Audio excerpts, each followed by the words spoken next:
اب قتال کے دوران ایک اہم ترین مسئلہ ڈسکس ہونے جا رہا ہے، اور وہ یہ ہے کہ قتال کے دوران اگر نماز کا وقت آ جائے تو اس صورت میں نماز کس طرح ادا کی جائے گی. کیونکہ جامعہ ترمذی میں صحیح سند کے ساتھ کتاب التفسیر چیپٹر میں سورۃ النساء کی یہ آیت نمبر 101 کے تحت حدیث شریف موجود ہے کہ مشرکین نے یہ پلان کیا کہ مسلمانوں کو عصر کی نماز خصوصاً یہ اپنے ماں باپ اور اولاد سے بھی بڑھ کر عزیز ہے، لہٰذا جیسے یہ نماز کے اندر مشغول ہوں ان پر دعویٰ بول کر ان کو شہید کر دیا جائے. تو اللہ تعالیٰ نے اپنے محبوب سید الاولین والآخرین شفیع المذنبین رحمت للعالمین سیدنا و مولانا امام اعظم محمد رسول اللہ صلی اللہ علیہ وآلہ وسلم کو پہلے ہی وحی کے ذریعے خبردار کر دیا کہ مشرکین یہ گندا ارادہ اور خبیث ارادہ رکھتے ہیں، اور ساتھ ہی پھر صلاۃ الخوف کے احکام بھی نازل ہو گئے کہ قتال کے دوران جب خوف کی حالت ہوگی تو اس وقت نماز ادا کرنے کا پروسیجر کیا ہوگا. یہ ہے اس کا سیاق و سباق. بسم اللہ الرحمن الرحیم. وَإِذَا ضَرَبْتُمْ فِي الْأَرْضِ، اور جب تم سفر کرو زمین میں، فَلَيْسَ عَلَيْكُمْ جُنَاحٌ أَن تَقْصُرُوا مِنَ الصَّلَاةِ، تو تم پر کوئی حرج نہیں ہے کہ تم نماز کے اندر قصر کر لو. اس کا یہ مطلب نہیں ہے کہ یہ چیز جو ہے وہ آپشنل ہے اس اعتبار سے کہ کوئی حرج نہیں ہے. قرآن پاک میں کئی جگہ پر اسی طریقے سے ایڈریس کیا گیا ہے، جیسا کہ سورۃ البقرہ میں آیا کہ صفا اور مروہ کی جو سعی ہے اگر تم کرو تو اس میں کوئی حرج نہیں ہے. تو یہاں حرج نہیں سے مراد یہ ہے کہ اللہ تبارک و تعالیٰ نے اس کی اجازت مرحمت فرما دی ہے کہ جب تم سفر میں ہو، خصوصاً سفر کے اندر، قتال کے سفر میں، تعویل خاص کے اعتبار سے اور تعویل عام کے اعتبار سے تمام سفر کے اندر، تو نماز میں قصر کر لیا کرو. ان خفتم ان یفتنکم الذین کفروا، اگر تمہیں یہ ڈر ہو کہ کافر تمہیں اس پرٹیکولر نماز کی حالت میں نقصان پہنچائیں گے. ان الکافرین کانوا لکم عدوا مبینا، بے شک کافر تو تمہارے کھلے دشمن ہیں. یعنی وہ یہ ارادہ کریں گے کہ مسلمانوں کو نماز کے دوران اٹیک کریں اور ان کو نقصان پہنچانے کی کوشش کریں. لہٰذا یہ تعویل خاص کے اعتبار سے تو قتال کے سفر کے دوران کے لیے ہے، لیکن تعویل عام کے اعتبار سے کوئی بھی سفر ہو اس کے اندر قصر کرنے کی اجازت نبی صلی اللہ علیہ وسلم نے مرحمت فرمائی ہے، اور وہ صحیح مسلم میں حدیث موجود ہے. سیدنا عمر فاروق رضی اللہ تعالیٰ عنہ کہتے ہیں کہ میں نے نبی صلی اللہ علیہ وسلم سے اسی آیت کے بارے میں پوچھا تھا کہ کیا یہ آیت نماز میں قصر کرنے والی صرف قتال کے بارے میں ہے یا قتال سے ہٹ کر بھی جب کبھی کوئی سفر اختیار کرے تو وہ قصر کر سکتا ہے. تو آپ صلی اللہ علیہ وسلم نے ارشاد فرمایا کہ یہ اللہ تعالیٰ کی طرف سے تمہارے لیے صدقہ ہے، تمہارے لیے تحفہ ہے، اس کو قبول کرو. یعنی قصر نماز جو ہے وہ سفر کے دوران، عام سفر میں بھی اور قتال کے سفر میں تو بالخصوص، جبکہ خوف بھی جمع ہوگا. تو اس کانٹیکسٹ میں کچھ احادیث میں بیان کرنا ضروری سمجھتا ہوں. ایک تو یہ میں نے حدیث بیان کر دی کہ یہ صلاۃ الخوف ہو یا مسافر کی نماز ہو، دونوں کے لیے نماز کو قصر کرنا ہے. اس کے ثبوت میں تو صحیح مسلم کی حدیث پیش کر دی. اب آج کل بہت بڑا ایک مسئلہ ڈسکس ہوتا ہے کہ مسافر کب سے مسافر شمار ہوگا. مختلف اقوال اس کے اوپر آتے ہیں. تو صحیح بخاری کے اندر صحیح سند کے ساتھ، ظاہر ہے صحیح بخاری کی حدیث ہے، اور صحیح بخاری اور مسلم کی تمام متصل الاسناد مرفوع احادیث قطعی الصحت ہیں، اس پہ امت کا اجماع ہے. جو احادیث ہیں، ضعیف اقوال صحیح بخاری میں بھی موجود ہیں، لیکن جو احادیث ہیں وہ سب کی سب قطعی الصحت ہیں. اور وہ یہ ہے کہ ابن عباس رضی اللہ تعالیٰ عنہ کہتے ہیں کہ نبی صلی اللہ علیہ وسلم 48 میل کے اوپر قصر فرمایا کرتے تھے، 48 میل کے اوپر. جبکہ صحیح مسلم کے اندر یہ حدیث ملتی ہے کہ آپ صلی اللہ علیہ وسلم 9 میل کے اوپر بھی قصر فرمایا کرتے تھے. اس کے علاوہ مختلف احادیث میں مختلف اقوال، اور مصنف ابن ابی شیبہ کے اندر کئی صحابہ کے آثار ملتے ہیں. حتیٰ کہ صحیح بخاری میں یہاں تک آتا ہے کہ سیدنا علی رضی اللہ تعالیٰ عنہ جب کوفے سے نکلتے تھے، ابھی کوفے کے گھر نظر آ رہے ہوتے تھے اور وہ قصر نماز شروع کر دیتے تھے. تو میں نے اس معاملے میں یہی سمجھا ہے، اور یہ بات جو ہے وہ حق کے زیادہ قریب ہے، کہ اصل میں یہ مسئلہ ہے اجتہادی. جب آپ کو یہ واقعی یقین ہے کہ آپ غریب الوطنی کی حالت میں ہیں اور اپنے شہر سے دور ہیں تو آپ قصر کریں گے. اب یہاں سے کوئی ہمارے جہلم سے جاتا ہے دینے تک تو یہ زیادہ سے زیادہ 12-13 کلومیٹر بنتا ہوگا، لیکن ایک بندہ ایک پرٹیکولر کام کے لیے یہاں سے نیت کر کے نکلا، اور ظاہر ہے اس کو سفر کی ایک تھوڑی بہت مشقت بھی اٹھانی پڑی، اور شام کو وہ کام کر کے واپس آ جاتا ہے. اب ہم اس چکر میں پڑھ دیں یہ فاصلہ کتنا ہے، تو فاصلے کے تو مختلف اقوال ملتے ہیں. تو وہ شخص خود سمجھ لے کہ یہ اس کی روٹین میں ایک سفر شامل ہے اور اس کو اس سفر کے لیے تردد کرنا پڑ رہا ہے، تو وہ نماز قصر کر سکتا ہے. قصر کرنا واجب نہیں ہے، مستحب ہے.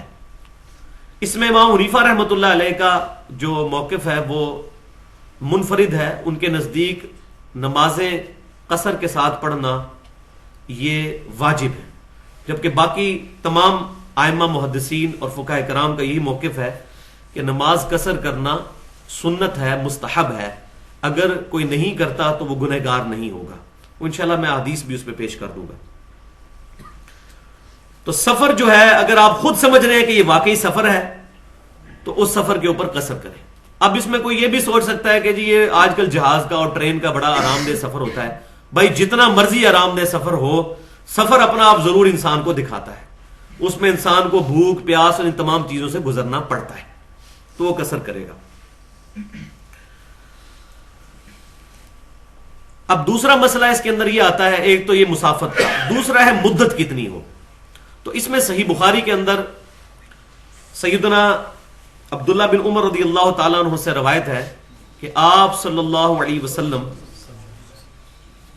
19 دن کا، ابن عباس سے، بلکہ عبداللہ بن عمر سے نہیں، عبداللہ بن عمر سے اگلا اثر ہے جو میں پیش کروں گا. ابن عباس رضی اللہ تعالیٰ عنہ سے روایت ہے کہ نبی صلی اللہ علیہ وآلہ وسلم 19 دن تک ٹھہرے اور آپ صلی اللہ علیہ وسلم نے قصر نماز ادا کی. تو یہ 19 دن والا بھی ملتا ہے، اور مصنف ابن ابی شیبہ میں صحیح سند کے ساتھ سیدنا عبداللہ بن عمر رضی اللہ تعالیٰ عنہ کا اثر 15 دن والا بھی ملتا ہے کہ وہ 15 دن کے لیے رکے اور انہوں نے قصر نماز ادا کی. تو 19 دن کے اندر 15 بھی شامل ہے. تو سب سے مضبوط رائے یہ ہے کہ 19 دن، اور یہ تو اس صورت میں ہے کہ جب انسان کو پتا ہو. اگر انسان کو یہ پتہ ہی نہ ہو کہ کتنی دیر کے لیے وہاں جانا ہے، ہو سکتا ہے 2 دن کے لیے، ہو سکتا ہے 3 دن کے لیے. جیسے بعض اوقات یہاں سے ہمارے جیلم سے لوگوں کو اسلام آباد علاج کی خاطر جانا پڑتا ہے. آج کل کرتے بعض اوقات 1 ہفتے 2 ہفتے 3 ہفتے بھی گزر جاتے ہیں. اگر یہ صورتحال بن جائے تو مسلسل ہی وہ قصر نماز پڑھے گا. اور اس کا ثبوت جو ہے وہ مصنف ابن ابی شیبہ میں صحیح سند کے ساتھ موجود ہے کہ آذربائیجان کی جو جنگ تھی سیدنا عثمان غنی رضی اللہ تعالیٰ عنہ کے مبارک دور میں، جب رشیا فتح ہوا تھا، اس دوران عبداللہ بن عمر رضی اللہ تعالیٰ عنہ کہتے ہیں ہم تمام صحابہ کرام کے ساتھ برف باری وہاں شروع ہو گئی تھی. تو 6 مہینے تک آج کل کرتے کرتے 6 مہینے بیت گئے اور صحابہ کرام نے 6 مہینے تک قصر نماز ادا کی. کیونکہ یہ مسلسل خوف کی بھی کیفیت ہے. خوف سے مراد صرف جان والا خوف نہیں ہے، بلکہ یہ ہے کہ انسان کو اپنی سچویشن کلیئر نہیں ہے، ٹائم کا پتہ نہیں ہے. تو اگر اسی طریقے سے آج کوئی شخص کسی ہاسپٹل میں کسی مریض کی تیمارداری کے لیے جاتا ہے اور وہاں اس کو آج کل کرتے ہوئے 2 ہفتے 3 ہفتے ایون مہینہ 2 مہینے 6 مہینے بھی گزر جاتے ہیں، تو کوئی مسئلہ نہیں، وہ قصر نماز ادا کرے گا. اور اگر وہ بہت وہمی بندہ ہے تو نماز پوری بھی ادا کر سکتا ہے، کیونکہ صحیح بخاری کے اندر موجود ہے سیدہ عائشہ رضی اللہ تعالی عنہا سفر کے دوران مکمل پوری نماز بھی ادا کر لیا کرتی تھی، فرض یعنی کہ پورے پڑھا کرتی تھی، اور اس میں مخالفت کوئی کسی کی موجود نہیں ہے. اگر نبی صلی اللہ علیہ وسلم کی مرفوع حدیث اور کسی صحابی کے عمل کے دوران کے درمیان اختلاف آئے اور صحابہ کرام علیہم رضوان اس اختلاف کو بیان کریں اور اس کی وجہ سے اس صحابی کی مخالفت کر دیں، تب وہ قول خلاف ہوگا مرفوع حدیث کے، ادروائز نہیں. مثال کے طور پر نبی صلی اللہ علیہ وسلم کے بارے میں صحیح بخاری اور مسلم میں آتا ہے کہ آپ صلی اللہ علیہ وسلم نے 3 دن تک تراویح کی نماز جماعت سے پڑھی. جبکہ سیدنا ابو بکر صدیق رضی اللہ تعالیٰ عنہ نے اس معاملے کو اسی طریقے سے چھوڑ دیا. سیدنا عمر کے بھی شروع کے سالوں کے اندر معاملہ اسی طرح رہا. پھر سیدنا عمر رضی اللہ تعالیٰ عنہ نے تراویح کی جماعت پورا مہینہ شروع کروائی. اگرچہ یہ عمل بظاہر نبی صلی اللہ علیہ وسلم کی سنت سے ہٹ کر تھا، لیکن صحابہ اکرام کا اجماع ہو گیا اور اجماع حجت ہے. تو صحابہ اکرام میں اختلاف آئے تو صرف حدیث دیکھ کر کسی صحابی کے قول کو چھوڑ نہیں دینا ہوگا، بلکہ یہ دیکھنا ہوگا اس کے اس عمل کے اوپر کسی دوسرے صحابی نے اس کی مخالفت کی ہے. اگر نہیں کی تو اس پر اجماع تصور ہوگا. جیسا کہ میں کئی دفعہ بتا چکا ہوں کہ مٹھی کے بعد داڑھی کاٹنے کے بارے میں اگرچہ میں نہیں کاٹتا، لیکن اس پہ صحابہ کا اجماع ہے کہ یہ جائز ہے. اور اس حدیث کے راوی صحیح بخاری میں عبداللہ بن عمر ہے کہ داڑیاں بڑھاؤ اور مچھیں پس کرو، اور عبداللہ بن عمر کا یہ اثر صحیح بخاری میں موجود ہے کہ وہ مٹھی کے بعد داڑھی کو کاٹ دیا کرتے تھے. تو راوی اپنی روایت کو سب سے بہتر سمجھتا ہے. ان کے اس عمل کی وجہ سے کسی نے ان کی مخالفت نہیں کی. بخاری میں تو موجود ہے کہ حج اور عمرے کے موقع پر، اور الموطا امام مالک کے اندر یہاں تک موجود ہے کہ سیدنا عمر رضی اللہ تعالیٰ عنہ نے جس سال حج کرنا ہوتا تھا اس سال رمضان سے لے کر حج تک داڑھی نہیں کاٹا کرتے تھے. کیا مطلب؟ ویسے کاٹا کرتے تھے لیکن اس سال نہیں کاٹا کرتے تھے، رمضان سے لے کر حج تک. تو مطلقاً عبداللہ بن عمر کاٹا کرتے تھے. مصنف ابن ابی شیبہ میں موجود ہے سیدنا ابو ہریرہ رضی اللہ تعالیٰ عنہ یہ والے بال بھی صاف کیا کرتے تھے، یہاں یہ والے بال جو ہے. تو اس معاملے میں کوئی بہت زیادہ سختی نہیں کرنی چاہیے، بلکہ جب سے وہ شمائل ترمذی کی حدیث سامنے آئی ہے وہ تو معاملہ بالکل کلیئر ہو گیا. دنیا میں ایک ہی حدیث ہے صحیح سند کے ساتھ جو بتاتی ہے کہ نبی صلی اللہ علیہ وسلم کی مبارک داڑھی کتنی تھی. وہ شمائل ترمذی کے آخری چیپٹر میں ہے کہ نبی صلی اللہ علیہ وسلم کو خواب میں دیکھنے کا بیان. ایک تابعی آگے عبداللہ بن عباس رضی اللہ تعالیٰ عنہ کو کہتے ہیں کہ میں نے نبی صلی اللہ علیہ وسلم کو خواب میں دیکھا. اور یہ تابعی وہ تھے جو کہ قرآن پاک لکھا کرتے تھے، مصحف لکھا کرتے تھے، کاتب تھے. تو عبداللہ بن عباس رضی اللہ تعالیٰ عنہ نے فرمایا کہ میں نے نبی صلی اللہ علیہ وسلم سے سنا کہ جس نے مجھے خواب میں دیکھا اس نے مجھی کو دیکھا، میری شکل میں شیطان نہیں آ سکتا. یہ صحیح بخاری اور مسلم میں بھی موجود ہے. لیکن آپ صلی اللہ علیہ وسلم کی اپنی شکل جو احادیث کے اندر آئی، یعنی آپ کوئی سفید داڑھی میں دیکھتا ہے تو آپ صلی اللہ علیہ وسلم نہیں ہوں گے. کالی داڑھی میں جس طریقے سے احادیث کے اندر آپ صلی اللہ علیہ وسلم کی مبارک شکل آئی ہے. تو عبداللہ بن عباس رضی اللہ تعالیٰ عنہ نے کہا کہ تم اپنا خواب بیان کرو. تو انہوں نے اپنا خواب ڈیٹیل کے ساتھ بیان کیا. اس کے اینڈ کے اوپر عبداللہ بن عباس رضی اللہ تعالیٰ عنہ نے فرمایا اگر تم رسول اللہ صلی اللہ علیہ وسلم کو اپنی زندگی میں دیکھتے تو اس سے مختلف نہ پاتے جس طرح کہ تم نے خواب میں دیکھا ہے. تو اس میں وہ آپ صلی اللہ علیہ وسلم کے چہرے مبارک کے بارے میں، باقی چیزوں کے بارے میں بتاتے ہیں، اور پھر داڑھی کے بارے میں فرماتے ہیں کہ آپ صلی اللہ علیہ وسلم کی داڑھی پورے چہرے مبارک پر پھیلی ہوئی گھنی تھی اور وہاں تک سینے کے حصے پر پھیلی ہوئی تھی جو گلے سے ملا ہوا ہوتا ہے، نحر تک. یہ والا حصہ نحر، یہ ہڈی، یہ جو بالکل دو شانوں تک جاتی، یہاں تک آپ صلی اللہ علیہ وسلم کی داڑھی پھیلی ہوئی تھی. تو اس حدیث کی وجہ سے یہ جو کہتے ہیں نا پورا سینہ بھرتی تھی، اس سے بڑے دنیا کا کوئی جھوٹ ہی نہیں ہے، کہیں لکھا ہی نہیں ہوا. یہ سراسر منافقت اور نبی صلی اللہ علیہ وسلم پر جھوٹ باندھنا ہے. اسی حدیث کا غلط ترجمہ کیا ہوا ہے، حالانکہ دارالسلام نے بھی بالکل صحیح ترجمہ کر دیا ہے. نہر بھائی ڈکشنری میں دیکھ لیں اس ہڈی کو کہتے ہیں سینے کے ابتدائی حصے والی ہڈی. یہاں تک آپ صلی اللہ علیہ وسلم کی داڑھی تھی. اور اس پر میرا اجتہاد یہ ہے، جو علماء بڑے پریشان ہیں آج اس اجتہاد کے اوپر، کہ عبداللہ بن عمر مٹھی کے بعد داڑھی کاٹتے ہی اس لیے تھے کہ وہ اپنی داڑھی کو حضور کی طرح کرنے کی کوشش کرتے تھے. کیونکہ صحیح بخاری کے اندر موجود ہے کہ سیدنا ابن عمر رضی اللہ تعالیٰ عنہ وہاں اپنی سواری بٹھایا کرتے تھے جہاں جہاں نبی صلی اللہ علیہ وسلم نے سفر کے دوران بٹھائی. جہاں آپ صلی اللہ علیہ وسلم رکے وہ وہاں رکتے تھے. ایک ایک چیز کو وہ کاپی کرتے تھے. تو میرا یہ گمان ہے کہ عبداللہ بن عمر جنہوں نے خود حدیث سن رکھی تھی کہ داڑیاں بڑھاؤ اور مجھے پس کرو، ان کو نہیں تھا پتا کہ یہ داڑھی کاٹنا گناہ ہے، نعوذ باللہ. جس طرح آج کل بعض غیر مقلدین کہتے ہیں، غیر مقلدین، اہل حدیث نہیں، اہل سنت نہیں. غیر مقلد وہ ہوتا ہے جو اپنی مرضی سے قرآن و حدیث سے رزلٹ نکالتا ہے، اور اصحاب الحدیث اور اہل السنہ وہ ہوتے ہیں جو کتاب و سنت کو سلف کے منہج پر مانتے ہیں، صحابہ، تابعین اور تبع تابعین کے اقوال کی روشنی میں. غیر مقلدین منکرین حدیث بھی غیر مقلدین ہے. تو جو اہل السنہ ہوگا وہ صحابہ کرام کے منہج کے مطابق چلے گا. تو اگر کوئی مٹھی کے بعد نہ کاٹے بہت اچھی بات ہے، ہم بھی نہیں کاٹتے، لیکن اس کی بجائے جو لوگ کاٹتے نہیں ہیں وہ حرام کام اس طرح کرتے ہیں کہ اپنی داڑھی فولڈ کی ہوتی ہے اندر، اور لوگوں کہہ رہے ہوتے ہیں مٹھی کے بعد کاٹنا حرام ہے، اپنی داڑھی اندر فولڈ کی ہوتی ہے. اور ابو داؤد کی حدیث ہے صحیح سند کے ساتھ کہ آپ صلی اللہ علیہ وسلم فرمایا میں اس شخص سے بری ہوں جو اپنی داڑھی کو گرا لگاتا ہے. اس سے بڑا حرام کام کر رہے ہوتے ہیں وہ. جو واقعی متفقن علیہ حرام ہے، صرف داڑھی کو چھوٹا دکھانے کے لیے، تو بھائی آپ کاٹ لیں مٹھی کے بعد، اگر آپ کو لمبی داڑھی اچھی نہیں لگتی ہے بجائے اس کو فولڈ کرنے کے۔ تو یہ ایکسٹریم رویے نہیں ہونے چاہیے۔ تو بات کہاں سے کہاں نکل گئی کہ صحابہ کرام علیہم رضوان کا منہج دیکھنا ہوگا کہ وہ کیا ہے۔ تو صحیح بخاری کے اندر یہ حدیث جو میں نے بیان کر دی کہ 19 دن والی، تو اس سے یہ بات بالکل کلیئر ہو گئی کہ آپ صلی اللہ علیہ وسلم 19 دن تک کے لیے جب رکتے تھے تو آپ صلی اللہ علیہ وسلم نماز کو اثر فرمایا کرتے تھے۔ صحیح بخاری اور مسلم کی متفق علیہ حدیث ہے کہ نبی صلی اللہ علیہ وسلم سفر کے دوران ظہرین اور مغربین بھی پڑھا کرتے تھے، یعنی ظہر اور عصر کو جمع فرما لیتے تھے اور مغرب اور عشاء کو جمع فرما لیتے تھے۔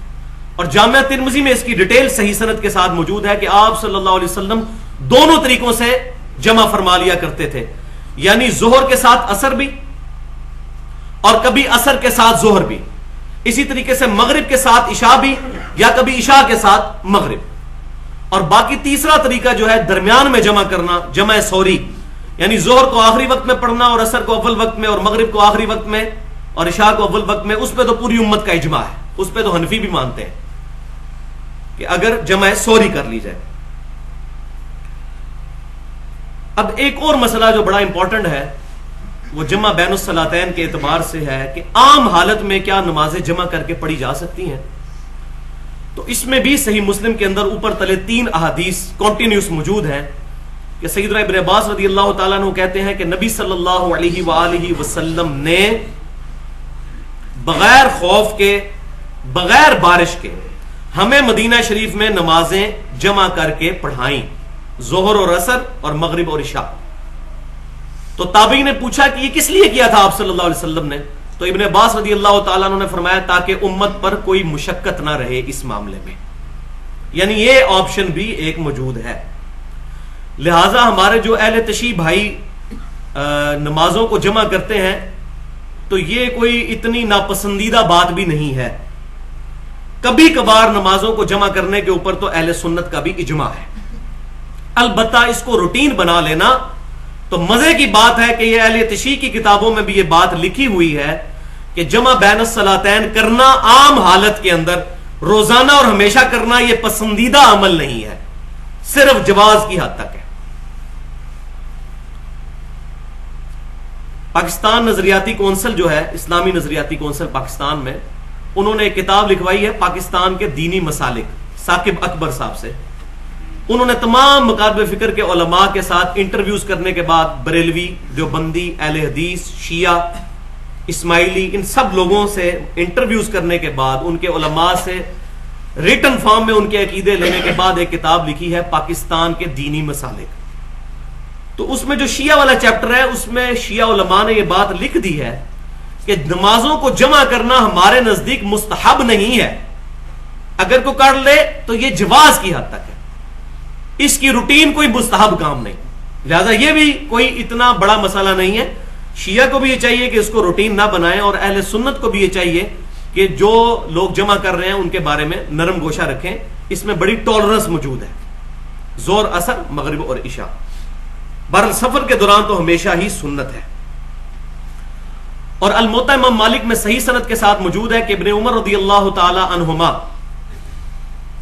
بارش کے دوران بھی نمازوں کو جمع فرما لیا کرتے تھے، یعنی سخت بارش ہو اور ظاہر ہے کہ اب مغرب پڑھ کے لوگ گھر جائیں گے، پھر واپس آنے میں تردد ہوگا، تو نمازوں کو جمع فرما لیا کرتے تھے۔ لہٰذا بارش کے اندر بھی نمازوں کو جمع کرنے کا جواز صحابہ کرام علیہم رضوان سے ملتا ہے۔ تو یہ معاملہ ہمارا الحمدللہ قصر کے اعتبار سے کلیئر ہوا۔ بس اس میں آخری بات سن لیجئے کہ فرض تو سارے پڑھنے ہیں، فجر کے 2 فرض قصر یا صلاۃ الخوف میں، ظہر کے 2 فرض، عصر کے 2 فرض، مغرب کے 3 فرض اور عشاء کے 2 فرض۔ عشاء کے وتر بھی پڑھنے ہیں ساتھ اور فجر کی 2 سنتیں بھی۔ یہ نبی صلی اللہ علیہ وسلم سے ثابت ہے کہ آپ صلی اللہ علیہ وسلم نے سفر میں بھی فجر کی 2 سنتیں اور وتر پڑھے ہیں۔ تو وتر آپ 1 بھی پڑھ سکتے ہیں، 3 بھی، 5 بھی، 7 بھی، 13 تک ثابت ہے صحیح بخاری میں۔ تو آپ صلی اللہ علیہ وسلم کا لیکن عمومی عمل 3 وتر ہی تھا، صحیح بخاری میں موجود ہے.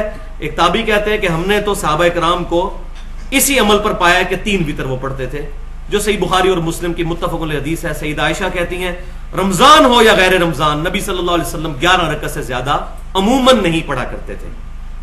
8 رکعت نوافل اور 3 وتر ساتھ, اور وہی ہمارے لیے رمضان کے اندر سنت تراویح کے طور پر. لیکن آپ صلی اللہ علیہ وسلم کبھی کبھار 13 رکعتیں بھی پڑھ لیا کرتے تھے. عمومی عمل آپ کا 11 رکعت تھا. اب آیت نمبر 102 سے شروع کرتے ہیں. یہ پرٹیکولر قتال کے میدان کے بارے میں ہے, اور یہ بڑی اہل محبت کے لیے بڑی زبردست یہ آیت مبارکہ ہے کہ قتال کے دوران نبی صلی اللہ علیہ وسلم, ظاہر ہے وہ ایک امام, اب صحابہ اکرام کی یہ خواہش ہوتی تھی کہ ہم میں سے ہر شخص آپ صلی اللہ علیہ وسلم کے پیچھے نماز پڑھے. حالانکہ یہ بھی کیا جا سکتا تھا کہ مسلمانوں کے 2 گروہ بنا لیے جاتے, پہلے ایک نماز ادا کر لیتے پھر دوسرے, ان کے لیے ایک امام ہو جاتا, ان کے لیے ایک دوسرا امام ہو جاتا. لیکن صحابہ اکرام علیہم رضوان کی خواہش ہوتی تھی کہ ہم نماز آپ صلی اللہ علیہ وسلم کے پیچھے پڑھیں گے. تو اللہ تبارک و تعالیٰ نے صحابہ اکرام علیہم رضوان کی اس فضیلت کو انڈورس کرتے ہوئے ان کے لیے صلاۃ الخوف کا طریقہ ارشاد فرمایا. اور وہ طریقہ کیا ہے؟ وَإِذَا كُنْتَ فِيهِمْ, اور جب کبھی اے محبوب صلی اللہ علیہ وسلم آپ ان میں تشریف فرما ہو. یہ پرٹیکولر آپ صلی اللہ علیہ وسلم کے بارے میں ہے. آپ جب ان میں موجود ہوں قتال کے دوران, فَأَقَمْتَ لَهُمُ الصَّلَاةَ فَلْتَقُمْ طَائِفَةٌ مِّنْهُمْ مَعَكَ, تو جب آپ نماز کے لیے کھڑے ہوں تو ایک گروہ آپ کے ساتھ ہو لے. فَلْيَأْخُذُوا أَسْلِحَتَهُمْ, اور وہ اپنے اسلحے کو بھی اپنے ساتھ رکھے, یعنی نماز کے دوران بھی اپنا اسلحہ اپنے ساتھ رکھے, سوائے یہ کہ کوئی بیمار ہو یا کوئی اور معاملہ ہو وہ آگے آ جائے گا. فَإِذَا سَجَدُوا, پس جب وہ سجدہ کر چکیں یعنی ایک رکعت پڑھ چکیں, فَلْيَكُونُوا مِنْ وَرَائِكُمْ, تو وہ پڑھ کر ہو جائیں تمہارے پیچھے. وَلْتَأْتِ طَائِفَةٌ أُخْرَى لَمْ يُصَلُّوا, اور پھر دوسرا گروہ آ جائے جس نے نماز نہیں پڑھی. اس کو آپ سمجھ لیں یہ کیا ہے. صحیح بخاری اور مسلم کے اندر تفصیل کے ساتھ موجود ہے. ہوتا یہ تھا کہ آپ صلی اللہ علیہ وسلم جب ان میں موجود ہیں قتال کے دوران اور نماز کا وقت آ گیا تو صحابہ اکرام 2 حصوں میں بٹ جاتے تھے. آپ صلی اللہ علیہ وسلم نے ظاہر ہے صلاۃ الخوف قصر ہی پڑھانی ہوتی تھی, 2 فرض. تو آپ صلی اللہ علیہ وسلم نماز کی نیت کرتے تھے, ایک گروہ آپ صلی اللہ علیہ وسلم کے پیچھے نماز کی نیت کرتا تھا. جب ایک رکعت مکمل ہو جاتی تو آپ صلی اللہ علیہ وسلم دوسری رکعت میں کھڑے ہو جاتے اور دوسری رکعت میں کھڑے رہتے, یہاں تک کہ جو پیچھے والے تھے وہ اپنی دوسری رکعت پڑھنے کے بعد سلام پھیر لیتے. پھر وہ ان لوگوں کی جگہ پر چلے جاتے جو اس دوران پہرا دے رہے ہوتے تھے, اور وہ لوگ آ کر پھر نبی صلی اللہ علیہ وسلم کے پیچھے آ کے کھڑے ہو جاتے.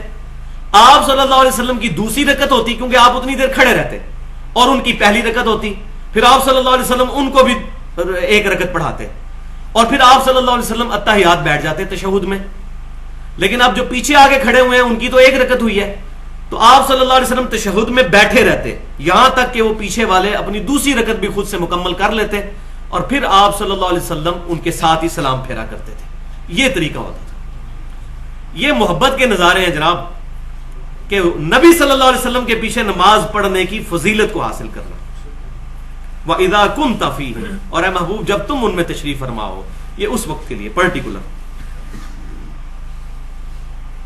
تو جس نے گروہ نے نماز نہیں پڑھی, فَلْيُصَلُّوا مَعَكَ فَلْيَأْخُذُوا حِذْرَهُمْ وَأَسْلِحَتَهُمْ, پس اب وہ بھی نماز پڑھیں آپ صلی اللہ علیہ وسلم کے ساتھ, لیکن اپنے ساتھ بچاؤ کا سامان اور ہتھیار بھی رکھیں. وَدَّ الَّذِينَ كَفَرُوا لَوْ تَغْفُلُونَ عَنْ أَسْلِحَتِكُمْ وَأَمْتِعَتِكُمْ فَيَمِيلُونَ عَلَيْكُمْ مَيْلَةً وَاحِدَةً. یہ ہے وہ بات کہ کافر تو یہ چاہتے ہیں کہ اگر تم غافل ہو جاؤ اپنے اسلحے اور اپنے ساز و سامان سے تو وہ یک بار ہی تم پر ٹوٹ پڑے. اس لیے مسلمانوں کو حکم دیا گیا کہ قتال کے دوران 2 گروہ, ایک پہرے پر ہو اور دوسرا ایک رکعت پڑھے, پھر وہ اپنی ساتھ ہی پوری کرنے کے بعد چلا جائے, اور پھر جو پہرے والا ہے وہ آ کر نبی صلی اللہ علیہ وسلم کے پیچھے نماز مکمل کرے.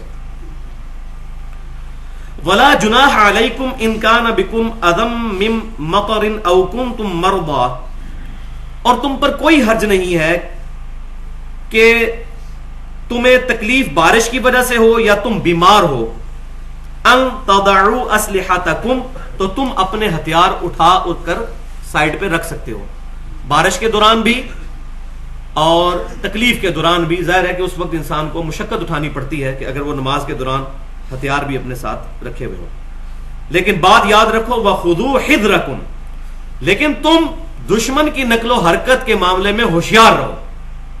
ان اللہ اعد للکافرین عذابا مہینا، بے شک اللہ تبارک و تعالی نے کافروں کے لیے رسوا کر دینے والا عذاب تیار کر رکھا ہے۔ فَإِذَا قَضَيْتُمُ الصَّلَاةَ فَاذْكُرُوا اللَّهَ قِيَامًا وَقُعُودًا وَعَلَى جُنُوبِكُمْ، جب تو نماز ادا کر چکو تو پھر اللہ کا ذکر کرو، کھڑے ہوئے بھی، بیٹھے ہوئے بھی، اور اپنے پہلوؤں پر۔ یعنی نماز جو ہے یہ پروٹوکول والا ذکر ہے، اس کے لیے طہارت کا بھی اہتمام ہے، وضو کا بھی اہتمام ہے، استقبال قبلہ کا بھی اہتمام ہے، لیکن عام جو اذکار ہیں، صبح شام کے اذکار، سنت دعائیں، اٹھتے بیٹھتے اللہ کو یاد کرنا، وہ تو صحیح مسلم میں یہاں تک موجود ہے۔ ام عائشہ رضی اللہ تعالیٰ عنہا سے کسی نے پوچھا جنابت کا چیپٹر صحیح مسلم پڑھ لیجئے کہ کیا نبی صلی اللہ علیہ وسلم حالت جنابت میں بھی اللہ کا ذکر کرتے تھے؟ تو ام عائشہ نے فرمایا رضی اللہ تعالیٰ عنہا کہ نبی صلی اللہ علیہ وسلم ہر حال میں اپنے رب کو یاد کیا کرتے تھے۔ تو یہ جو اٹھنے بیٹھنے کے اذکار ہیں، صبح شام کے اذکار ہیں، نماز کے بعد کے اذکار ہیں، ٹوائلٹ میں جانے کی دعا ہے، اسی طریقے سے بازار میں آنے کی دعا، مختلف دعائیں جتنی ہیں، ان کے لیے کوئی وضو پروٹوکول نہیں ہے۔ تو اللہ تعالیٰ فرما رہا ہے جب اس خوف کی حالت سے نکلو تو پھر تم ہر حال میں اللہ تبارک و تعالیٰ کو پوری کنسنٹریشن کے ساتھ یاد کرو۔ تو اس میں آپ کو بتا دوں کہ ہماری جو ویب سائٹ ہے ahlsunnatpak.com، اس پر ہم نے سنت اذکار والے پورشن کے اندر گرین کارڈ ایک رکھا ہوا ہے جو فرض نماز کے بعد تقریباً 18 اذکار ہیں، اور ایک بلو کارڈ ہے جو کہ صبح شام کے اذکار ہیں 28 کے قریب تقریباً۔ وہ آپ صلی اللہ علیہ وسلم کے سنت اذکار ترجمے کے ساتھ سنت دعائیں موجود ہیں، وہ ڈاؤن لوڈ کریں، ان کو یاد بھی کریں۔ ہم نے ویسے بھی پرنٹنگ بھی اس کی ہوئی ہے، وہ ضرور لے کر ان کا اہتمام کرنے کی کوشش کریں۔ پچھلی دفعہ ہم نے تفصیلی گفتگو کی تھی نماز خوف اور مسافر کی نماز اور جمع بین الصلاتین، یعنی سفر کے دوران نمازوں کو جمع کرنا، اور اس پر تقریباً میں نے 25 منٹ گفتگو کی تھی، لیکن ان میں سے کچھ چیزیں ایسی ہیں جن کی وضاحت ابھی باقی ہے۔ انشاءاللہ میں شروع میں پہلے اس کو کور کروں گا۔ پہلی چیز یہ کہ صحیح بخاری اور صحیح مسلم کی متفق علیہ حدیث ہے کہ سیدنا عبداللہ بن عمر رضی اللہ تعالی عنہ نے ایک سفر کے دوران ظہر کی نماز پڑھائی، اور آپ رضی اللہ تعالیٰ عنہ 2 فرض پڑھا کر اپنے خیمے میں چلے گئے۔ تو بعد میں لوگ سنتیں ادا کرنے لگے، تو عبداللہ بن عمر رضی اللہ تعالی عنہما نے پوچھا کہ یہ لوگ کیا پڑھ رہے ہیں؟ تو بتایا گیا کہ یہ نوافل یعنی سنتیں ادا کر رہے ہیں، سنت مؤکدہ۔ تو ابن عمر رضی اللہ تعالی عنہ نے فرمایا کہ اگر نوافل ہی ادا کرنے ہوتے تو میں فرض نہ پورے پڑھ لیتا، میں نبی صلی اللہ علیہ وآلہ وسلم کے ساتھ رہا، سیدنا ابوبکر، سیدنا عمر، عثمان رضی اللہ عنہم اجمعین کے ساتھ رہا، ان میں سے کسی کو بھی میں نے سفر کے دوران 2 فرض سے زیادہ پڑھتے ہوئے نمازوں میں نہیں دیکھا۔ ہاں مگر جو مغرب کی نماز ہے اس کے لیے الگ سے حدیث موجود ہے مسند امام احمد میں صحیح سند کے ساتھ کہ مغرب کی نماز جو ہے وہ 3 رکعت پڑھنی ہے، باقی تمام نمازیں 2 رکعت۔ صحیح بخاری اور مسلم کی ایک اور حدیث ہے متفق علیہ کہ عبداللہ بن عمر رضی اللہ تعالی عنہما کہتے ہیں کہ میں نبی صلی اللہ علیہ وسلم کے ساتھ سفر میں رہا یہاں تک کہ آپ صلی اللہ علیہ وسلم دنیا سے تشریف لے گئے۔ پھر میں سیدنا ابوبکر صدیق رضی اللہ تعالیٰ عنہ کے ساتھ سفر میں شریک رہا حتیٰ کہ اللہ تعالیٰ نے انہیں بھی موت دے دی۔ پھر میں سیدنا عمر رضی اللہ تعالیٰ عنہ کے ساتھ سفر میں شریک رہا یہاں تک کہ ان کی بھی موت آ گئی۔ پھر میں سیدنا عثمان غنی رضی اللہ تعالیٰ عنہ کے ساتھ بھی سفر میں شریک رہا یہاں تک کہ اللہ تعالیٰ نے ان کو دنیا سے اٹھا لیا۔ میں نے ان میں سے کسی کو بھی فرض نماز 2 رکعت سے زیادہ پڑھتے ہوئے سفر میں نہیں دیکھا، اور ان کے علاوہ اور رکعتیں جو ہے 7 نوافل سنت موقدہ وہ پڑھتے ہوئے نہیں دیکھا۔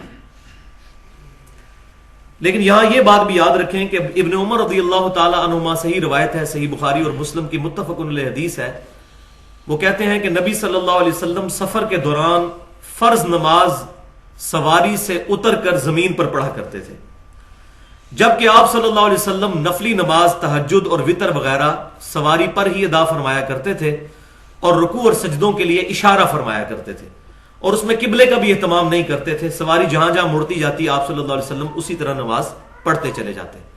تو اس حدیث سے یہ بات پتہ چلی کہ نبی صلی اللہ علیہ وآلہ وسلم سفر میں نوافل بھی ادا فرمایا کرتے تھے۔ اچھا، اب یہ نوافل کون سے تھے؟ یہ وہ نوافل نہیں ہے جو فرض نماز کے ساتھ سنت موقدہ ہوتی ہیں، بلکہ اس کے علاوہ نوافل ہیں۔ لیکن اس سے کم از کم یہ ثبوت ضرور مل گیا کہ سفر کے دوران نوافل پڑھے جا سکتے ہیں، یہ جائز ہیں، نبی صلی اللہ علیہ وسلم سے پڑھنا ثابت ہے۔ اور یہاں یہ بھی حدیث یاد رکھیں جو سنن ابی داؤد کے اندر صحیح سند کے ساتھ موجود ہے کہ امام کائنات سید الاولین والآخرین شفیع المذنبین رحمت للعالمین سیدنا و مولانا امام اعظم محمد رسول اللہ صلی اللہ علیہ وسلم نے فرمایا کہ قیامت والے دن جب کسی کے فرض کم پڑ جائیں گے نامہ اعمال میں اور اس کے فرضوں میں کوتاہی ہوگی تو اللہ تعالیٰ فرشتوں سے فرمائے گا اس کے نوافل دیکھو، اور اگر نوافل موجود ہوئے تو ان کو فرضوں کے بدلے تول کر اللہ تبارک و تعالیٰ اس پر رحم فرمائے گا۔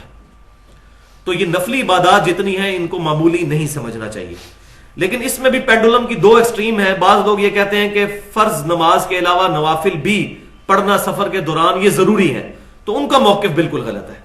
یہ آپشنل ہے، اگر کوئی پڑھ لیتا ہے تو ثواب ہے، اگر کوئی نہیں پڑھتا تو کچھ گناہ نہیں ہے، لیکن پریفریبل یہی ہے کہ نوافل ساتھ نہ پڑھے جائیں۔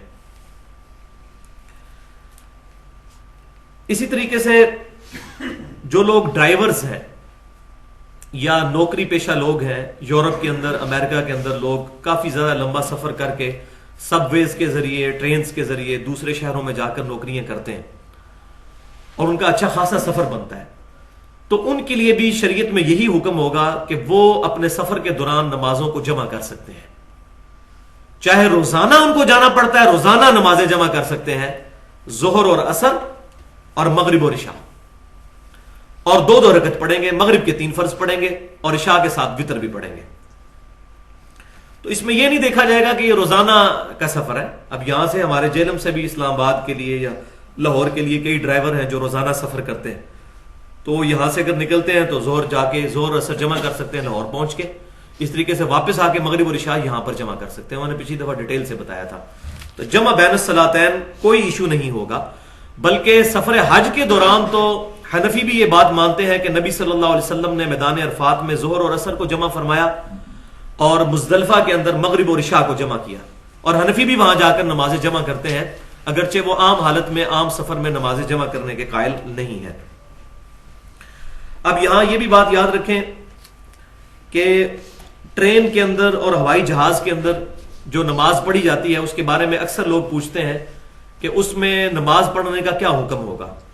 تو جہاں تک ٹرین اور ہوائی جہاز کا تعلق ہے تو اس پر ہمارا کوئی کنٹرول نہیں ہوتا، لہٰذا اس کو اپنی مرضی سے روک کر نماز نہیں ادا کی جا سکتی۔ البتہ جو انسان خود ڈرائیونگ کر کے کار میں جاتا ہے یا اسی طریقے سے بسوں میں جاتا ہے، بس والوں کو ریکویسٹ کریں یا ہائیس والوں کو وہ نماز کے لیے روک لیتے ہیں، اور اگر نہ روکیں تو پھر یہ ہے کہ بندہ سفر کو اس طریقے سے مینج کرے کہ ظہرین اور مغربین پڑھنے کی تو اجازت ہے، اب لمبے سے لمبا کتنا اس نے سفر کرنا ہوگا، یعنی فجر کی نماز آج کل تقریباً جماعت جو ہے وہ 5:45 بجے ہو رہی ہے اور مغرب ہو رہی ہے 6:15 بجے، تو اگر وہ 5:45 بجے فجر کی نماز پڑھ کے نکلتا ہے تو ابھی اس کے پاس تقریباً 11 گھنٹے تو کم از کم موجود ہے، یعنی مغرب سے آدھا پونا گھنٹہ پہلے تک وہ زور اور اثر جمع کر کے پڑھ سکتا ہے۔ تو کتنا لمبا اس نے سفر کرنا ہے، لاہور کا بھی زیادہ 3 گھنٹے کا سفر ہے۔ تو میں نہیں سمجھتا آج کل کے دور کے اندر کوئی ایشو رہا ہے، نمازیں جمع کرنے کی وجہ سے کوئی پرابلم ہی نہیں ہے۔ اسی طریقے سے وہاں اگر کوئی بندہ مغرب پڑھ کے نکلتا ہے تو کتنا سفر کرے گا، پوری رات بھی سفر کرے تو ٹرین بھی بعض اوقات اپنے سفر کے دوران اتنی لمبی نہیں چلتی، کہیں نہ کہیں وہ زیادہ دیر کے لیے رکتی ہے۔ تو فرض نماز ٹرین میں قبلہ رخ کا اہتمام کرتے ہوئے قیام کی حالت میں ادا کرنی ہوگی، بیٹھ کے نماز کوئی نہیں ہوگی۔ قیام نماز کا فرض ہے، بیٹھ کے نماز فرض نماز نہیں ہوتی۔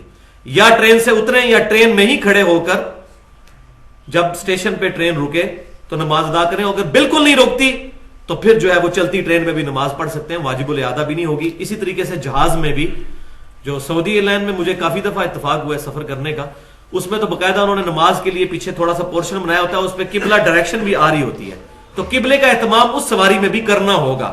تو کھڑے ہو کر نماز ادا کریں. یہ جو بعض اوقات یہ لوگ کہہ دیتے ہیں جی آپ سیٹ پہ ہی نماز پڑھ لیں, تو اس طریقے سے فرض نماز نہیں ہوگی. البتہ نفلی نمازیں جو ہیں وہ سیٹ پہ ہو جائیں گی. میں نے پہلے بھی بتایا کہ اس میں اشاروں سے آپ رکوع اور سجدے ادا کریں گے, لیکن فرض نماز قیام اس کے لیے فرض ہے. اس سے وہ لوگ بھی عبرت حاصل کریں جو لوگ مسجد کے باہر کھڑے ہو کر گھنٹوں گپے لگا لیتے ہیں, لیکن مسجد میں جا کے بیٹھ میں نماز پڑھتے ہیں. ادھر کھڑے ہوتے ہوئے ان کو تکلیف ہوتی ہے. اگر کسی کو گھٹنے کا مسئلہ ہے وہ الگ بات ہے, لیکن جو لوگ خصوصاً بوڑھی عمر کے لوگ ہیں ان کو دیکھا ہے کہ ویسے ان سے گپے جتنی مرضی مروا لیں, لیکن نماز جو ہے وہ بیٹھ کے پڑھتے ہیں, تو نماز بیٹھ کے نہیں ہوتی. قیام فرض نماز کے لیے فرض ہے. اب یہاں پر ایک اور بحث وہ وطن اصلی اور وطن نقلی کے اعتبار سے ہے کہ کون سا وطن انسان کا اصلی وطن ہے اور کون سا جو ہے وہ عارضی وطن ہے. ویسے دنیا تو انسان کے لیے ہے ہی عارضی, لیکن دنیا میں بھی وطن اصلی خاص طور پر وہ وطن ہوگا جہاں پر انسان کے آباء و اجداد رہتے ہوں, جہاں اس کی پراپرٹی ہو, جہاں اس کا ذاتی گھر ہو, عموماً جہاں پر رہتا ہو, جس کو بنیاد بنا کر وہ دوسری جگہوں کا سفر اختیار کرتا ہے, اس کو ہم کہیں گے وطن اصلی. تو وطن اصلی کے اندر ہمیشہ نماز مکمل پڑھی جائے گی. البتہ وطن نقلی جو ہے کہ انسان کچھ عرصے کے لیے جاب کے سلسلے میں یا بعض اوقات یہاں ہمارے جیلم سے اسٹوڈنٹس جو ہیں وہ یونیورسٹیز میں داخلہ لیتے ہیں, لیکن وہاں ہاسٹل میں رہنے کے باوجود ہفتے بعد یا 2 ہفتے بعد گھر واپس آ جاتے ہیں. تعلق انہوں نے اپنا پیچھے ہی رکھا ہوا ہوتا ہے, صرف کچھ عرصہ کے لیے رہتے ہیں, تو وہاں قصر نماز ہی ادا کریں گے. لیکن وہی بات کہ قصر واجب نہیں ہے, اگر ادا کریں گے تو ٹھیک, اگر نہیں کرتے پوری نماز بھی پڑھتے ہیں تو تب بھی ٹھیک. تو اس میں یہ بات نہیں ہوگی کہ وہاں پر جو ہے وہ نماز پوری پڑھنی ہوگی کیونکہ ہاسٹل میں رہ رہے ہیں. جب بار بار آنا جانا لگا رہے گا تو آپ نے اس کو وطن اصلی کے طور پر اڈاپٹ نہیں کیا. اسی طریقے سے ایسی عورت جس کی شادی ہو چکی ہے, تو اب اگر وہ اپنے میکے واپس آئے گی تو وہ اس کا وطن اصلی نہیں, کیونکہ شادی کے بعد خامند کا گھر اس کے لیے وطن اصلی ہے. چاہے خامند کہیں پر کرائے پہ رہتا ہو یا ذاتی گھر میں, جہاں خامند رہتا ہے اس کی بیوی بچے اگر ساتھ رہتے ہوں گے, چاہے کرائے کے گھر میں چاہے ذاتی گھر میں, وہ اس کے لیے وطن اصلی ہوگا, عورت کے لیے بھی اور مرد کے لیے بھی. اور جہاں کہیں انسان کو شک پڑ جائے تو وہاں نماز بندہ پوری پڑھ لے. بڑی زبردست حدیث ہے سنن نسائی کے اندر صحیح سند کے ساتھ کہ سیدہ عائشہ رضی اللہ تعالیٰ کہتی ہیں کہ ایک سفر کے دوران میں نبی صلی اللہ علیہ وسلم کے ساتھ تھی, تو میں نے سفر میں روزہ بھی رکھا ہوا تھا اور میں نے نماز بھی پوری پڑھی, یعنی 4 فرض پڑھے, اور نبی صلی اللہ علیہ وسلم نے قصر نماز ادا فرمائی اور آپ صلی اللہ علیہ وسلم نے روزہ بھی نہیں رکھا ہوا تھا. تو میں نے جب نبی صلی اللہ علیہ وسلم کی خدمت میں عرض کی کہ اللہ کے نبی صلی اللہ علیہ وسلم آپ نے نماز جو ہے وہ قصر فرمائی ہے, 2 فرض پڑھے ہیں, میں نے 4 پڑھے ہیں, آپ نے سفر میں روزہ نہیں رکھا ہوا اور میں نے روزہ رکھا ہوا ہے, تو آپ صلی اللہ علیہ وسلم نے فرمایا اے عائشہ تو نے اچھا کام کیا ہے, اور مجھ پر بھی کوئی ایسا معاملہ نہیں ہے جو میں نے سفر کے اندر روزے کو چھوڑا اور نماز کو قصر ادا کیا. اس سے یہ بات پتہ چلی کہ نبی صلی اللہ علیہ وسلم نے سفر کے دوران نماز مکمل ادا کرنے پر یعنی فرض پورے پڑھنے پر سیدہ عائشہ کی تعریف کی. تو لہٰذا یہ جو مشہور ہے ہمارے حنفی بھائیوں کے اندر کہ قصر کرنا واجب ہے, تو وہ بالکل ہی بے دلیل بات ہے. یہاں تو نبی صلی اللہ علیہ وسلم تعریف فرما رہے ہیں سیدہ عائشہ کی کہ آپ نے پوری نماز ادا کی. لہذا جو صحیح بخاری کے اندر میں نے پچھلی دفعہ بیان کیا تھا کہ سیدہ عائشہ رضی اللہ تعالیٰ عنہ سفر میں پوری نماز پڑھ لیا کرتی تھی, تو سیدہ عائشہ کا اپنا عمل تھا, اور یہاں نبی صلی اللہ علیہ وسلم سے مرفوع بھی ثابت ہو گیا کہ آپ صلی اللہ علیہ وسلم کے علم میں بھی یہ بات آئی اور آپ صلی اللہ علیہ وسلم نے اپریشیٹ کیا سیدہ عائشہ کو نماز پوری پڑھنے پر. لہذا جہاں بھی کسی کو شک ہو تو نماز پوری پڑھ لے, فرض پورے پڑھ لے. اچھا, اب جماعت کے ساتھ کیا معاملہ ہوگا؟ صحیح بخاری اور مسلم کی متفق علیہ حدیث ہے کہ عبداللہ بن عمر رضی اللہ تعالیٰ عنہ جب سفر میں ہوتے اور جماعت کروایا کرتے تو 2 فرض پڑھا کرتے تھے وہ, اور جب کسی مقیم امام کے پیچھے نماز پڑھا کرتے تو پھر 4 فرض پورے پڑھا کرتے تھے. یعنی اگر وہیں کا رہنے والا امام ہے تو اس کے پیچھے نماز مکمل پڑھی جائے گی. یہ بات ہمیں ویسے عام طور پر بھی پتہ ہوتی ہے, لیکن یہاں ایک لطیفے والی بات ہے, وہ یہ ہے کہ اگر کوئی شخص کسی مسافر کے پیچھے نماز پڑھ رہا ہے تو ظاہر ہے کہ مسافر نے تو پڑھنے ہیں 2 فرض, مقتدی نے پڑھنے ہیں 4, اور وہ اگر وہاں مقیم ہے تو امام تو 2 رکعت پڑھ کے سلام پھیر دے گا. اب مقتدی نے پیچھے 2 رکعتیں اپنی مکمل کرنی ہے. اب ان 2 رکعتوں کو وہ اسی طرح ہی پڑھے گا جس طرح فرض کی آخری 2 رکعتیں پڑھی جاتی ہیں، کیونکہ اس کی رکعت چھوٹی تو کوئی نہیں ہے، وہ امام کے ساتھ تکبیر اولیٰ سے شامل ہے۔ لیکن لطیفے کی بات میں آپ کو سناؤں کہ فقہ حنفی کا یہ متفقہ مسئلہ ہے، ہدایہ کے اندر بھی لکھا ہوا ہے، فتاوی علمگیری کے اندر بھی لکھا ہوا ہے، بہار شریعت کے اندر بھی لکھا ہوا ہے، بہشتی زیور کے اندر بھی لکھا ہوا ہے کہ جب کوئی شخص مسافر کے پیچھے نماز پڑھے گا تو امام نے 2 سلام پھیر دیے تو اب مقتدی جب کھڑے ہو کر قیام میں جائے گا تو کچھ نہیں پڑھے گا، بلکہ اندازے سے اتنی دیر کھڑا رہے گا جتنی دیر امام سورہ فاتحہ پڑھتا ہے، کیونکہ امام کے پیچھے فاتحہ نہیں پڑھنی ہوتی۔ انا للہ و انا الیہ راجعون۔ ایسے مذہب کے اوپر افسوس ہی کیا جا سکتا ہے کہ امام بےچارہ سلام پھیر کے فارغ ہو چکا ہے۔ پہلے تو بہانہ تھا جی امام کی قرات مقتدی کے لیے ہوتی ہے، اب تو امام فارغ ہو گیا اور مقتدی الگ سے کھڑا ہے۔ وہ کہتے ہیں چونکہ وہ پہلی رکعت سے شامل ہے، اس کی وہ 2 رکعتیں چھوٹی نہیں ہیں، بلکہ وہ تو امام فارغ ہو گیا پہلے ہی، لہذا وہ اتنی دیر خاموش کھڑا رہے گا جتنی دیر قیام کے اندر فاتحہ پڑھی جاتی ہے، پھر رکوع میں جائے گا کیونکہ امام کے پیچھے فاتحہ نہیں پڑھنی۔ اب اس مسئلے کے اوپر کیا بیان کیا جائے، کتنا مذہب کا خیز یہ مسئلہ ہے، حالانکہ بالکل یہ متفق علیہ حدیث ہے بخاری اور مسلم کی کہ نبی صلی اللہ علیہ وسلم نے فرمایا کہ جو شخص فاتحہ نہیں پڑھتا اس کی نماز ہی نہیں ہوتی۔ یہ کیٹیگوریکل مینشن ہے، آپ صلی اللہ علیہ وسلم نے بغیر کسی استثناء کسی ایکسیپشن کے بغیر یہ فرمایا ہے کہ فاتحہ کے بغیر نماز نہیں ہوتی۔ اور صحیح مسلم میں تو گاڑا فتویٰ ہے سیدنا ابو ہریرہ رضی اللہ تعالیٰ عنہ کا، صحیح مسلم کے اندر جب ان سے ایک تابعی نے پوچھا کہ آپ فرماتے ہیں کہ فاتحہ کے بغیر نماز ناقص ہے ناقص ہے ناقص ہے، 3 دفعہ فرمایا نبی صلی اللہ علیہ وسلم کے ریفرنس سے، تو انہوں نے پوچھا جب ہم امام کے پیچھے ہوتے ہیں تو کیا کریں؟ تو سیدنا ابو ہریرہ نے یہ نہیں فرمایا کہ امام کی قرات تمہارے لیے کافی ہے، آپ رضی اللہ تعالی عنہ نے فرمایا اقرا بہا فی نفسک، صحیح مسلم کے الفاظ ہیں، اپنے دل میں آہستہ آہستہ پڑھ لیا کرو، کیونکہ میں نے نبی صلی اللہ علیہ وسلم سے یہ بات سنی کہ نبی صلی اللہ علیہ وسلم نے فرمایا کہ اللہ تعالیٰ فرماتا ہے کہ میں نے نماز کو اپنے بندے اور اپنے درمیان برابر تقسیم کر لیا ہے۔ جب میرا بندہ کہتا ہے الحمدللہ رب العالمین تو میں کہتا ہوں میرے بندے نے میری حمد کی، جب وہ کہتا ہے الرحمن الرحیم تو میں کہتا ہوں میرے بندے نے میری صفت کا اقرار کیا، جب میرا بندہ کہتا ہے مالک یوم الدین تو میں کہتا ہوں میرے بندے نے میری بزرگی کا اعتراف کیا، جب وہ کہتا ہے ایاک نعبد و ایاک نستعین تو یہ میرے اور میرے بندے کے درمیان کامن ہے، پس میرے بندے نے جو مجھ سے مانگا میں نے اسے عطا کیا۔ اور جب وہ کہتا ہے اہدنا الصراط المستقیم سے لے کر ولا الضالین آمین تک تو میرے بندے نے جو کچھ مجھ سے مانگا میں نے اس کو عطا کیا۔ یعنی سیدنا ابو ہریرہ رضی اللہ تعالیٰ عنہ نے یہ حدیث سنا کے کہا کہ جب تم پڑھو گے ہی نہیں فاتحہ تو اللہ تعالیٰ تمہیں رسپانس کیسے کرے گا۔ پھر سنن ابی داؤد اور جامع ترمذی کے اندر صحیح سند کے ساتھ موجود ہے کہ فجر کی نماز کے اندر ایک صحابی نبی صلی اللہ علیہ وسلم کے پیچھے قرات کر رہے تھے تو آپ صلی اللہ علیہ وسلم نے نماز کا سلام پھیرنے کے بعد فرمایا کہ مجھ پر نماز کے اندر قرات کرنی بوجھل ہو گئی، کیا تم لوگ میرے پیچھے قرآن پاک پڑھتے ہو؟ تو ایک صحابی نے عرض کی یا رسول اللہ صلی اللہ علیہ وسلم میں پڑھ رہا تھا آپ کے پیچھے، تو آپ صلی اللہ علیہ وآلہ وسلم نے ارشاد فرمایا کہ جب امام قرات کر رہا ہو تو اس کے پیچھے کچھ نہ پڑھو سوائے سورہ فاتحہ کے، کیونکہ جو سورہ فاتحہ نہیں پڑھتا اللہ تعالیٰ اس کی نماز قبول ہی نہیں کرتا۔ اس سے یہ بات پتہ چلی کہ قرات اور فاتحہ یہ الگ الگ جو مینشن کیا گیا ہے محدثین کی ٹرمنالوجی کے اندر احادیث کی روشنی میں۔